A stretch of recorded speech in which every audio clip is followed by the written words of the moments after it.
le fait qu'avec des langages comme R, Python, Scala, etc., on est capable d'atteindre aujourd'hui à des niveaux de performance et à des environnements, on va dire, qu'on était capable d'obtenir avant que par le biais d'éditeurs qui développaient des solutions très spécialisées. Donc on voit en ce moment dans l'actualité les effets de l'open source. Ça ne veut pas dire forcément tout est gratuit, c'est la petite pointe de l'iceberg. Mais il faut vraiment penser ce que ça entraîne en termes de licence, en termes de type de développement, on parlait de DevOps, d'Agile, etc.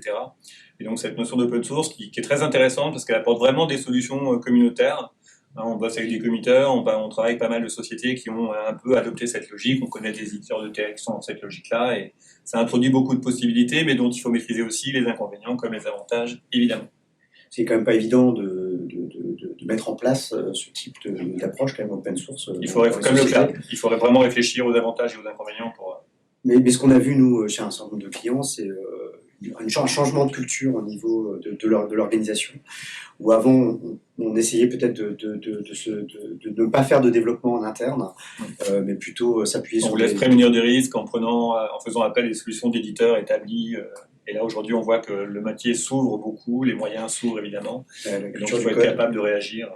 Et comment commence à se diffuser. On redevient un nombre de développeurs. Il était temps.